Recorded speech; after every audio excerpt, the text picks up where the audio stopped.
when God says to guard your heart with all diligence, He said, guard this thing, protect it because it is valuable. And He's not just saying protect it.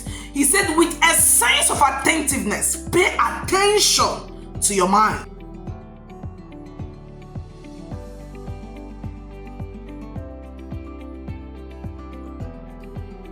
Everyone, you are welcome to our third week series on the topic, how to build your mind for success. Did you watch week 2? I mean, the last week, did you watch it? If you did not, I am advising you, go back and catch a replay. It is a video that you must watch. You don't want to miss it. It was powerful. Yeah, to tell you the truth, it was really, in fact, it is very, very impactful. Don't miss week 2. Go back and watch it. Go back and watch week 1. And here we are on the third week. Today, we'll be talking about how to protect our mind. On the first week, we learned that our mind is 100% responsibility. Last week, we were taught how to reprogram our mind for success. And today, we will know how do we protect our mind. We don't just want, to be victims of our past for this and that to happen. No, we are intentional on taking actions to guide our life the way that we want it to go. And if we want a good life, then we want a healthy mind. So your mind is your 100% responsibility. That is where I will start from. Before I go ahead, if you're watching me for the first time, sorry. My name is Chikamsonwamara, and I welcome you to my channel. I also welcome you to join us in this series in the month of February. It's been totally amazing. So today, we are talking about how to protect our mind. Before I go ahead, I also want to ask you to subscribe to our channel, like this video, you influence and affect the algorithm. Share to your friends and family. Leave a comment. I look forward to your comments. Comment and tell me something. I like to hear good things, please. And if you have any question, put it there. Your mind is your 100% responsibility. I want to start from there. I will continue to say this until we get it. Because it is said that when we hear things once, we don't get it. We need to hear it over and over again. Repetition makes impression. What you hear over and over again leaves an impression on you. And you are empowered by those words to act according to the word.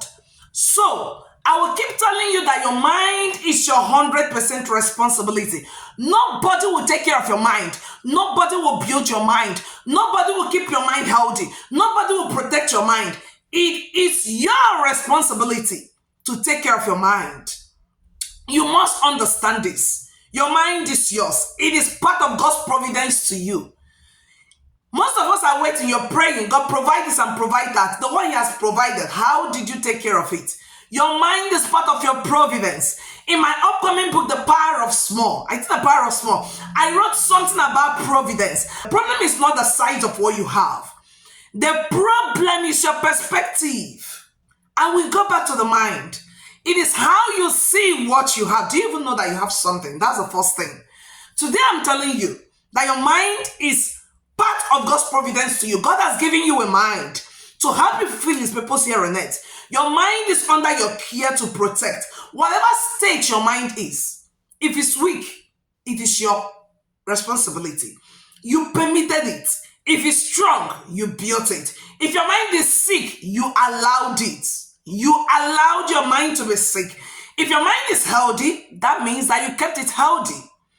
So until we understand that our mind is our responsibility, we'll still keep thinking that it is someone's responsibility. We'll continue to stay in the place of excuses. Where we'll give excuses. Oh, this happened to me in the past. Oh, my parents. Oh, this teacher. Oh, my friends. Oh, this. Oh, that. We can give as how many excuses that we want to give. But you know one thing I've learned? Excuses, they might be valid, but they bring no results. They won't change anything until you proactively start to do things differently. Things don't just happen. Things don't just happen. Things make it to happen. Whatever you see work, somebody made it to work. It's not a magic. Life is not a magic. You have to take action for things to happen. So, if you want a strong mind, then you make it strong. And that is why today we are talking about how to protect your mind. How do you protect your mind? The first place is knowing and accepting that your mind is your 100% responsibility. I don't know how many times I will say it, but I will continue to say it until we get it. Your mind is your 100% responsibility. When you have accepted, you know it and you have accepted. When we talk about knowing is not just that you heard something, but knowing is implementation. It is knowing and taking action.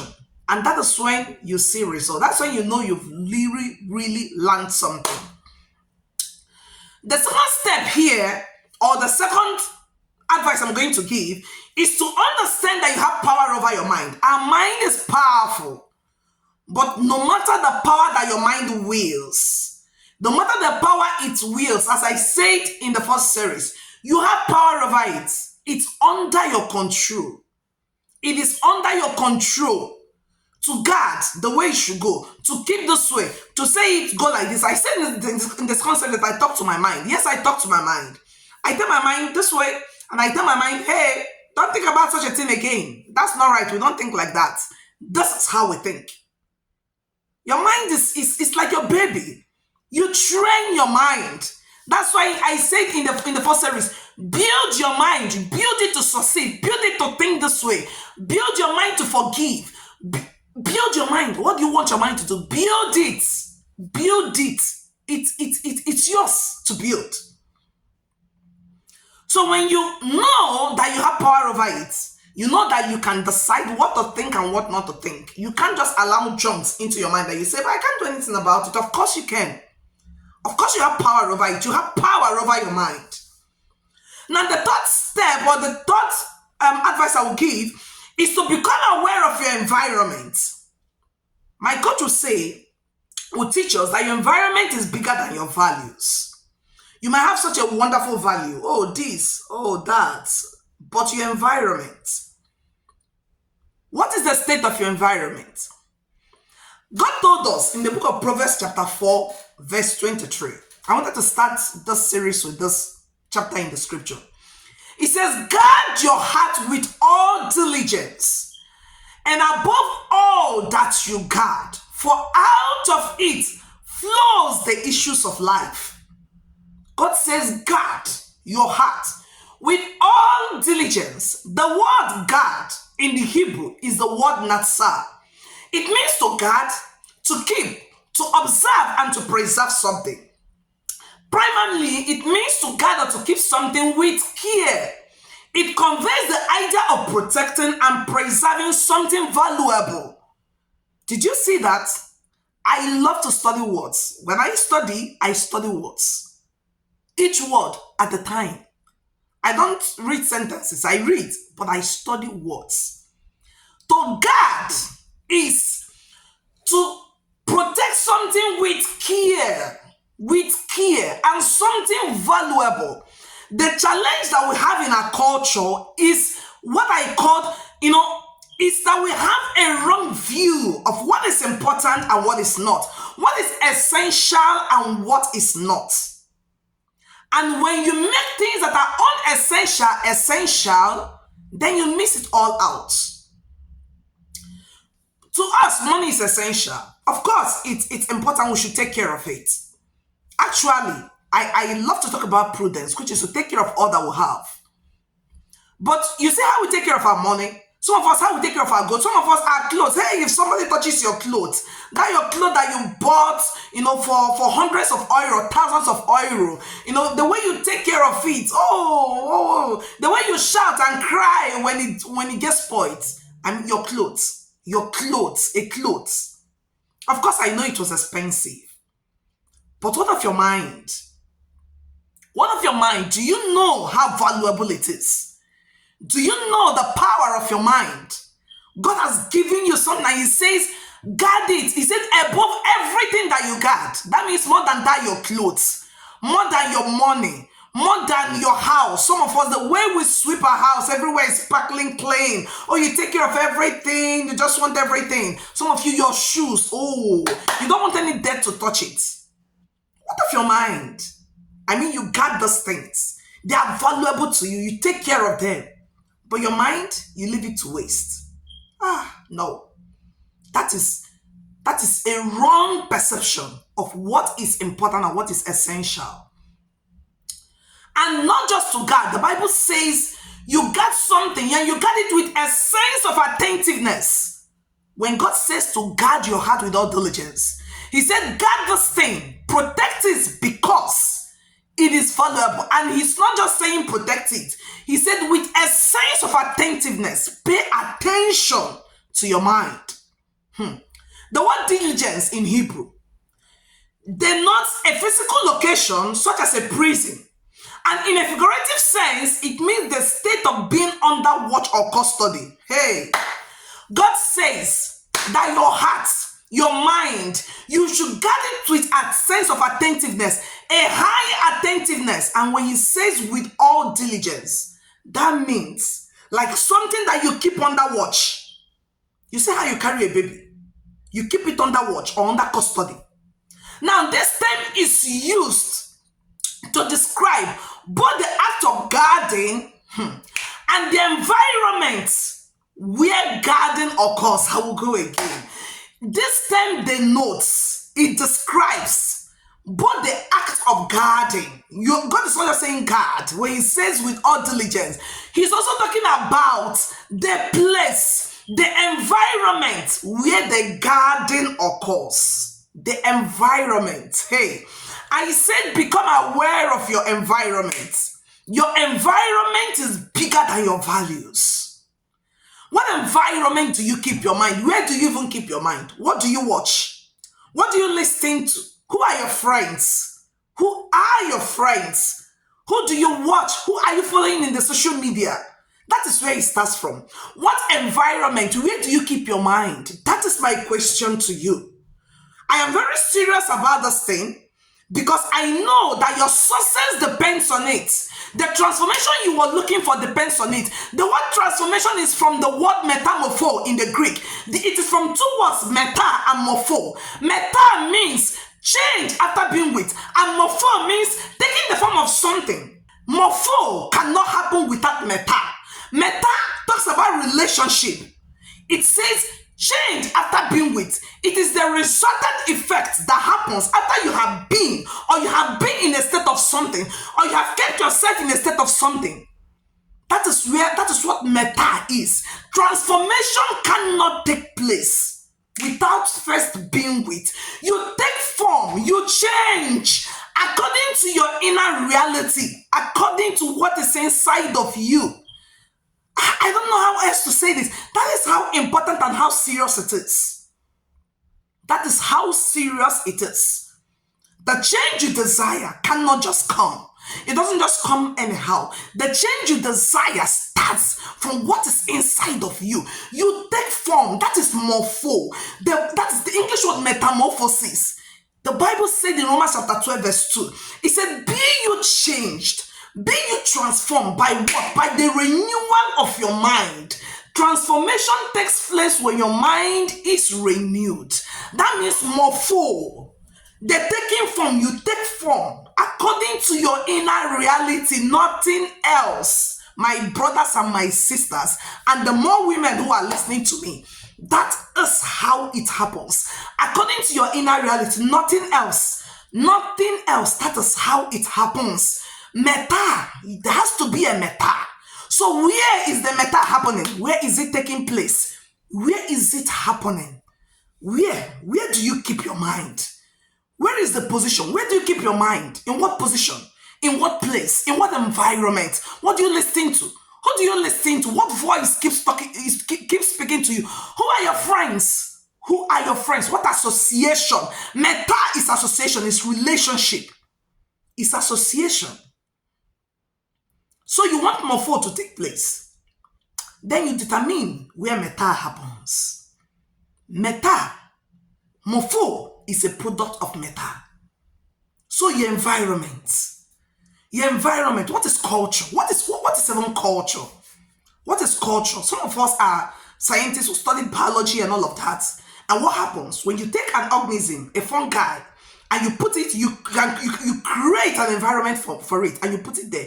It grows according to that environment that you put it. Hey. The fourth step here is to create your environment intentionally. Create your environment. Create it and keep your mind there where you want it to be. Create your environment. Take charge of your life. Take charge of it. Hold it. The reins of your life. Hold it. You have the power to do so. You're not powerless. You're not a victim of your past. It doesn't matter what has happened, what is even happening. It doesn't matter the situation you are in right now. You can decide the way to respond, the way to react, how to do, what to do. You can decide it. You are not left in a state of powerlessness. Irrespective of what is happening, you can do something. Stop giving excuses.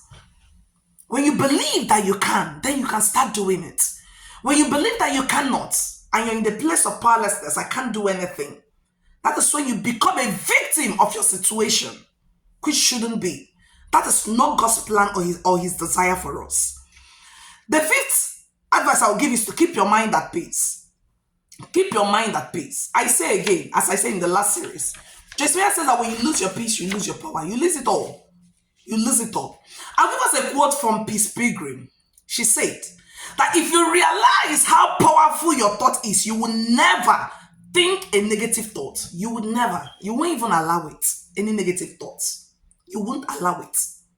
Again, what environment do you keep your mind? Remember, the word diligence is not just to guard. No.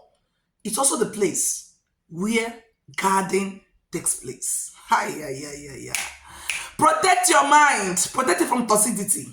Be careful of what comes into your mind. Negativity, malice, anger, gossip, comparison. What are they? Rot. Protect your mind from it. Protect it. Protect your mind. Now read. Read. Let your brain create new neural pathways. Read. Empower your mind, and your mind empowers your brain. When you empower your mind, you see this beautiful tool that God gave us. When he created us and gave us a mind, he said, here, I'm empowering you. God giving us the gift of the mind is his way of empowering us. It is his empowerment to us. Read though, like your life depends on it. As my coach said, because it really does. Now, Jonah is mind cleansing. You know mind cleansing. The last series we talk about the benefits of writing. Journal. Write them down. Keep writing. Use it to increase your emotional well-being. Use it to release all those things, all those junks. Take them out. Write them out. You see, writing, you have power. Write out those toxicity. Write them out. Take them out and rewire your mind. Empower your inner self. Empower your inner mind. Build your inner self. Build it. Build your inner self. Empower yourself. It's in your hands. My coach said that your destiny is not anywhere. It is here. It's with you. That is where your destiny is. It's with you. It's with you. If you make a decision to build your mind, in 2 years coming, 3 years, 5 years coming, you won't recognize yourself. You'll be like, who is this person? The people around you won't recognize you because you build your mind. I am a product of my process. Yes, I'm a product of my process. I pay attention to building my mind. Okay, sleep. That's the 8 points here, is to sleep. But I said she comes to sleep. Yes, sleep. Sleep is important. Sleep is not just for in fact, it's more for your brain, more than your body self. It's more for your brain. You want to become a high top achiever and you neglect sleep. You're not going anywhere. Sleep is very, very important. So protect yourself by sleeping. You are your greatest asset. You yourself, you are your greatest asset. When you sleep, it's a way of protecting you. That is your greatest asset. When you sleep, you're doing yourself good. You want a peaceful mind, then sleep. Don't walk from here to here. Leave your phone and sleep. Keep it one place. Sleep. Give yourself at least 7 to 8 hours of sleep. Sleep well. You'll feel it. Your body will feel it. I know what I'm telling you. You want to walk. Me, I walk. Oh. I like to walk, especially. I do what I enjoy doing. So I can sit there and do it and forget myself, forgetting that sleep is important, But I caution myself now. I say, hey, girl, go and sleep. Go and sleep. Before you know it, your whole body will be aching you. You'll be sick here and there because you did not sleep. You have not slept very well. Our mind, our body, and our soul, they are interconnected. They are all connected to themselves. So when something happens on the body, it can affect the mind. Even though the mind is the biggest of them, it controls what happens in the other in the other parts. But still, when you don't sleep, your brain can't function well. You're stressed. You're stressed, and we don't want those things. We don't want it at all. So today, I'm charging you to protect your mind. Hey, today was another phenomenal one. No? Hey, don't miss the series. I'm telling you. Don't miss this series. I came with I won't let you be. Hey, when I pray, I say, God, don't let me be. Me, I won't let you be. No way. No way. No, I can't attain that top alone. You're going with me. All of us. We are going there. We are going there. We are going there. That is why Chikamso won't let you be. I thank you so much for joining me in today's series where we talked about protecting our mind. Or we talked about different ways that we can protect our mind. The first place is taking responsibility for your mind. That is where it starts from. That's where it starts from. I love my mind. Mind, I love you. You know that. Yes, I love my mind. And I like to take care of it. And I've understand that the sources that we desire, the wonderful, beautiful life that we desire, that is where it starts from. That is why I'm teaching us, I'm empowering us to build our mind and to take care of it. Thank you for joining me. Subscribe to this channel. If you're here to subscribe, hey, let me get you. Subscribe and like and share to your family and your friends. I look forward to next week. We'll be talking about how to build your mind for success. Thank you for being here. I so much appreciate it. Thank you for the gift of you, and may God bless you. Bye-bye. I will see next week. Bye.